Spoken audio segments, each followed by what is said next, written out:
और इस वक्त नईमुल हक मीडिया के नुमाइंदों से गुफ्तगू कर रहे हैं, या कुछ सुनवाते हैं।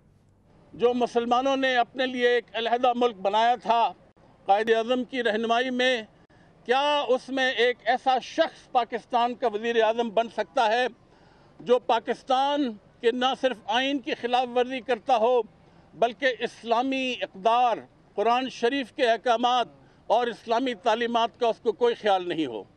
इसलिए हम समझते हैं कि आइंदा चंद दिनों में आने वाला सुप्रीम कोर्ट का फैसला पाकिस्तान की आइंदा आने वाली नस्लों के लिए एक मशअल राह साबित होगा। इस फैसले में एक इंसान का किरदार, उस पर रोशनी डाली जाएगी। एक ऐसा शख्स जिसको पाकिस्तान के अवाम ने मुंतखब किया, जिसने पाकिस्तान के अवाम के एतमाद को ठेस पहुंचाई, जिसने आइन की खुल्लम खुल्ला खिलाफ वर्जी की, जिसने अपने हल्फ की खिलाफ वर्जी की। अब 1.5 साल से इस शख्स ने पाकिस्तान के वज़ीर आज़म की हैसियत से पाकिस्तान के नाम पर एक धब्बा बन चुका है। ये शख्स पाकिस्तान के अवाम को धोखा दे रहा है। इस शख्स ने 1.5 साल से न सिर्फ अवाम से झूठ बोला है, इसने अपनी औलाद से झूठ बोला है, इसने अपनी काबीना से झूठ बोला है, इसने पानामा लीक्स की हकीकत को छुपाकर एक ऐसा जुर्म का इसने इर्तिकाब किया है जो नाकाबिले माफ़ी है। हमारा सुप्रीम कोर्ट पर मुकम्मल और पूरा एतमाद है। हमें यकीन है कि वो GIT जो सुप्रीम कोर्ट ने अपनी मुआवनत के लिए बनाई थी और किसी की मुआवनत के लिए नहीं, GIT की तश्कील सिर्फ सुप्रीम कोर्ट के लिए दी गई थी, PMLN या PTI या इमरान खान के लिए नहीं दी गई थी। उसने अपनी रिपोर्ट पेश कर दी है और अब पूरी कौम इस बात पे मुत्तफ़िक है कि नवाज शरीफ एक मुजरिम है। पूरी कौम अब सुप्रीम कोर्ट के साथ खड़ी है और पूरे मुल्क में सिवाय चंद मुनाफिकों के इस वक्त नवाज शरीफ की हिमायत करने वाला कोई भी नहीं बचा। मेरे साथ इस वक्त साबिक़ वज़ीर क़ानून जनाब बाबर रहमान साहब मौजूद हैं। मैं उनसे दरख्वास्त करूँगा कि वो भी अपने कलमात अदा करें। बिस्मिल्लाहिर्रहमानिर्रहीम। 2 मरहले बड़े इम्पॉर्टेंट हैं जो आने वाले दिनों के लिए। सबसे पहला मरहला आज है जब सुप्रीम कोर्ट के पास JIT रिपोर्ट के ऊपर एतराज़ात करने का दिन है। मैं पूरी कौम की तरफ से ये बात कहना चाहता हूँ, पाकिस्तान के वकला की तरफ से ये बात कहना चाहता हूँ, PTI की तरफ से ऑन रिकॉर्ड आना चाहता हूँ कि ये 1997 नहीं है। यार डिस्टर्ब ना करें प्लीज़, पीछे हो जाएं थोड़ा सा, मेहरबानी। Thank you very much. पूरी कौम और PTI और सारी अपोजिशन की तरफ से ये पैगाम है उन लोगों के लिए जिन्होंने कल रात को असलहा बांटा, कल दिन को रकम बांटी और कल डंडे बांटे। PTI रात को 10 बजे के बाद प्रेस कॉन्फ्रेंस करना चाह रही थी, लेकिन फिर हमने सोचा कि सुबह ये बात करेंगे, लेकिन 2 चैनल्स पे हमने जाके ये बात की। उनको हम ये भी बताना चाहते हैं कि ये आज़ाद अदलिया है, ये आज़ाद मीडिया है, ये आज़ाद दुनिया है। इस पे हमला आवर होने के लिए जिस दिन आप आएंगे, आपको पता लगेगा कि आप लोहे के चने हैं या आप कीचड़ छोले हैं। दूसरी बात जो मैं कहना चाहता हूं वो ये है कि आज के दिन जो प्रोसीडिंग्स होनी है वो बहुत मुख्तसर हैं। पाकिस्तानी कौम को ये गुल्लू लीग, जिसके अब 2 ग्रुप बन गए हैं, और मरियम ग्रुप ने नवाज ग्रुप को शिकस्त दे दी है। मरियम ग्रुप की तरफ से कल कैप्टन सफदर अवान साहब ने चार्ज लिया है और नवाज शरीफ के पुराने साथी वो सारे के सारे पीछे हटा दिए गए हैं। लेकिन इस तब्दीली के बावजूद जो कोई हमले के लिए आएगा उसको दांत खट्टे होने का मजा मिलेगा, इसके अलावा कुछ नहीं मिलेगा। प्रोसीडिंग 2 तरह की हैं। पहली प्रोसीडिंग है एतराज़ात की। सुप्रीम कोर्ट के अंदर कानून की जुबान में बोलने लगा हूं, पीटीआई इमरान खान और बाबर रवान की जुबान नहीं। कानून की जुबान में बायकॉट का कोई लफ्ज नहीं है सुप्रीम कोर्ट में। कानून की जुबान में वॉकआउट का कोई लफ्ज नहीं है सुप्रीम कोर्ट की अपनी जुबान में। यहां पे एतराज का कोई लफ्ज नहीं है, यहां पे सिर्फ जवाब और जवाबुल जवाब है। और अगर कोई एतराज था जेआईटी पे तो जनाब वो हो चुका। ज्वाइंट इन्वेस्टिगेशन टीम पे 2 एतराज़ात उठाए गए। एक तो ये है कि इनका सियासी बैकग्राउंड है। सियासी बैकग्राउंड वाले तो पाकिस्तान में सारे ओहदों में बैठते हैं। किसी पे एतराज उसके कॉन्डक्ट की वजह से किया जा सकता है, कॉन्डक्ट पे कोई एतराज नहीं आया। उस एतराज को इंटरटेन किया सुप्रीम कोर्ट ने, उस एतराज को सुना सुप्रीम कोर्ट ने, उसके ऊपर जजमेंट आ गई है। उस जजमेंट के खिलाफ ना मरियम लीग ने ना नवाज लीग के दोनों ग्रुपों ने किसी ने एतराज नहीं किया। 8 रिस्पोंडेंट्स थे, उन्होंने एतराज नहीं किया। वो फाइनल हो गया। एतराज हो सकता था सिर्फ आर्टिकल 188 के तहत नजरसानी की शक्ल में। कोर्ट रिपोर्टिंग करने वाले रिपोर्टर्स हैं, बड़े आलम हैं, आधे से ज़्यादा वकील हैं, ये जानते हैं मैं क्या कह रहा हूँ। उसके बाद दूसरा मरला है आज, उसके बारे में सुप्रीम कोर्ट ने कहा है खुद। उन्होंने कहा कि ये डी नोवो नए सिरे से बहस नहीं होगी। और बहस क्या होगी? महदूद होगी, पॉइंटेड होगी, रेलेवेंट होगी। किस तरह से? कि सिर्फ जेआईटी के मामले पे बहस होगी। और ये सुप्रीम कोर्ट ने बिल्कुल ठीक कहा, प्रोप्राइटी यही डिमांड करती थी, सुप्रीम कोर्ट को ऐसा ही कहना चाहिए था। और उसकी वजह यह है कि सुप्रीम कोर्ट के 2 फाजिल जजों ने, those who are senior puisne जज and those who are chief justice in waiting, उनकी जजमेंट है कि नवाज शरीफ नाअहल हो गए। ये सियासी नारा नहीं है, ये कोई इमरान नामा नहीं है, ये कोई बाबर रवान की ख्वाहिश नहीं है, ये कोई नेमुल हक ने नहीं कहा, ये तो जनाब सुप्रीम कोर्ट ने कह दिया है।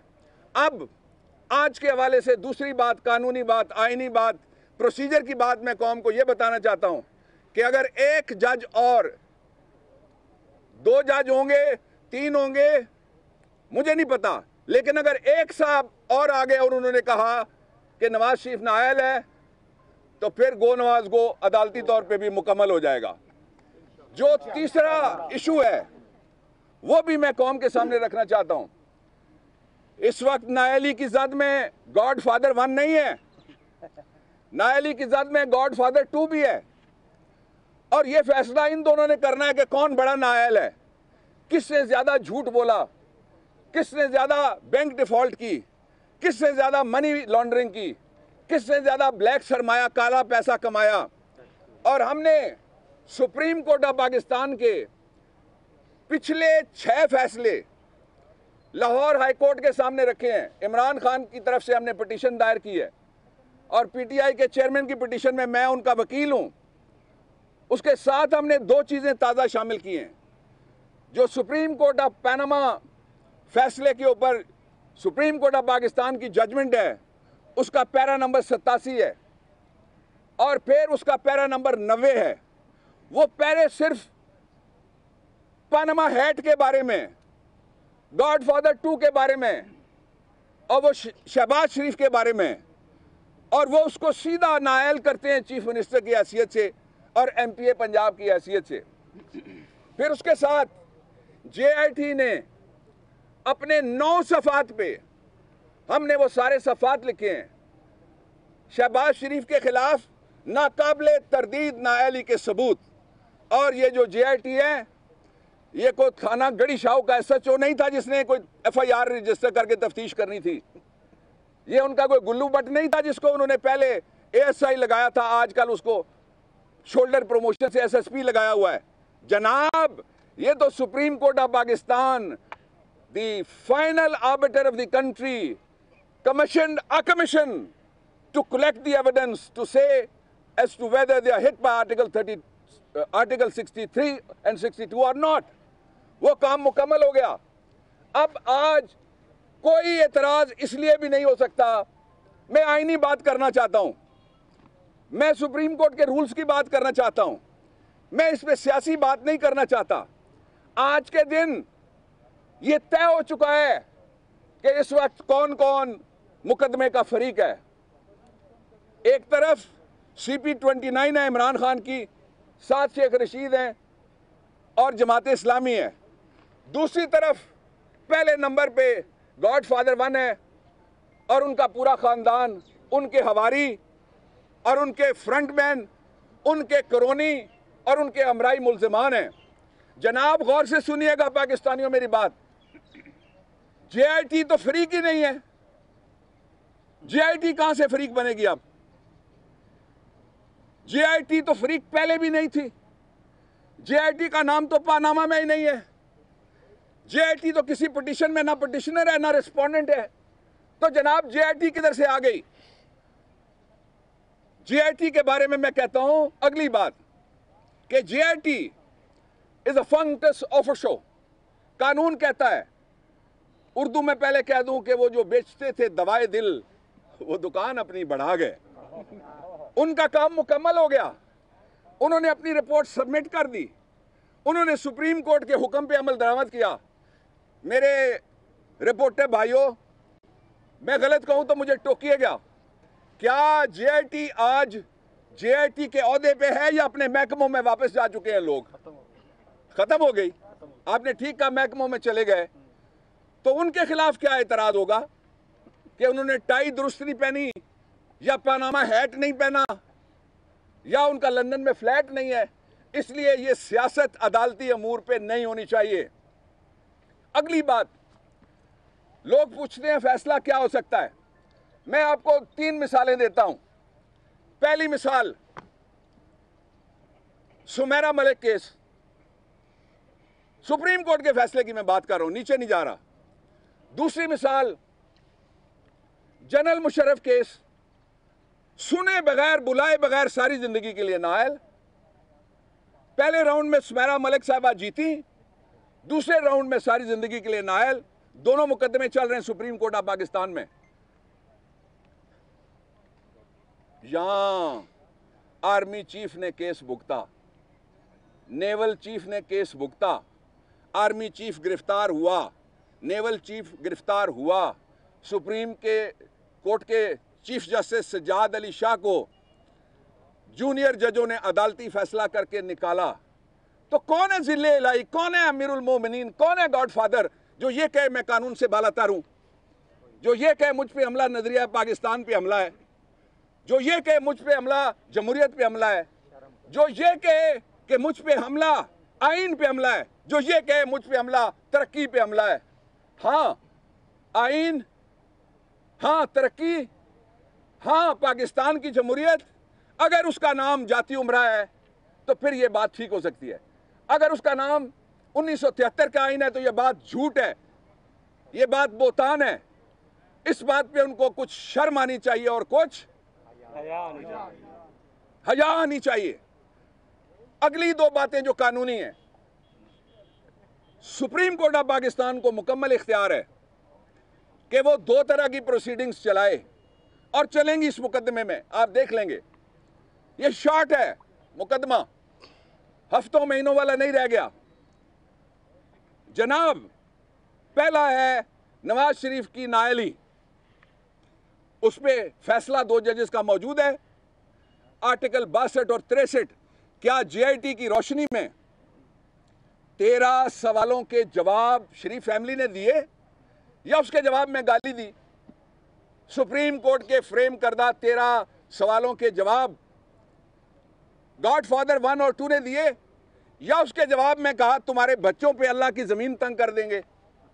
13 सवालों के जवाब सिसिलियन माफिया ने दिए या उसके जवाब में कहा हम तेरा इंतजार करेंगे, रिटायर होके आना, हम तुम्हें मिल लेंगे? 13 सवालों के जवाब मनी लॉन्ड्रिंग के बादशाहों, उनके खानदान, फ्रंटमैन, क्रोनीज ने दिए या ये कहा कि हम तुम्हारा पीछा करेंगे? अगर सवालों के जवाब नहीं दिए तो फिर दूसरा मरला आ गया है। उसके लिए नाअहली का केस अलहदा है, सुप्रीम कोर्ट का ऑर्डर मौजूद है, उसके तहत पर्चे होंगे। मैं फिर कहने लगा हूं, JIT रिपोर्ट में गौर से पढ़िएगा। 35 से 45 के करीब, इन बिटवीन 35 टू 45 लोगों पे पर्चे होने जा रहे हैं, इसलिए कि जो गाड़ी दे चोरी के लिए मुलजिम, जो चोरी की गाड़ी चला के जाए चोरी के लिए मुलजिम, जो उस गाड़ी में चोरी करके माल लाए वो मुलजिम, जो रख के ठिकाने पे पहुंचाए वो मुलजिम, जो आगे जाके बेचे उसको वो मुजरिम, और जो उसको खरीदे मुजरिम। इसलिए ये मुजरिमों के आप सिर्फ गॉड फादर गॉड 2 तक चेहरे मत देखिए, ये बड़ी लंबी तफसील है, उसमें जाने का वक्त नहीं है। मैं अगले लीगल पॉइंट पे आपको लेके जाता हूं। शहबाज शरीफ की जो नाअहली है उसके लिए जो रेफरेंस इमरान खान का है वो बहुत आम है। एक ऐसा शख्स, सुप्रीम कोर्ट ऑफ पाकिस्तान की जुबान है, मेरी नहीं, पैनामा केस की जुबान है, किसी और मुकदमे की नहीं। ऐसा शख्स जिसने लंदन की अदालत के फैसले के बाद वहां पैसे जमा कराए। दो मिसालें सिर्फ आपके सामने, 2 मिसालें मैं पेश करता हूं, दोनों अदालती फैसले हैं। ऐसा शख्स जिसने लंदन के अंदर जाके 34 मिलियन US$ जमा कराए और पाकिस्तान में वापस आके कहा कि हम सुरखरू हो गए। पैसे कहां से आए थे, पैसे कहां से कमाए थे, पैसे कहां से चुराए थे, पैसे किस तरह ले जाए थे, पैसे किस तरह बचाए थे, पैसे किस तरह लंदन पहुंचाए थे, पैसे किस तरह से आपने और आपके खानदान ने इस कदर तादाद में टनों के हिसाब से बनाए थे। अगली बात, यह दूसरा सवाल है। और आपने इस वक्त देखा बाबर अवान सुप्रीम कोर्ट के बाहर मीडिया के नुमाइंदों से गुफ्तगू कर रहे हैं। उन्होंने कहा कि समीरा मलिक केस की मिसाल भी सामने आ चुकी है। जनरल मुशर्रफ केस उन्हें बगैर पूरी ज़िंदगी के लिए नाअहल करार दिया गया। आपको इस बारे में हमने आगाह किया। बाबर अवान ने कहा कि JIT ख़त्म, एतराज़ात की कोई हैसियत नहीं है।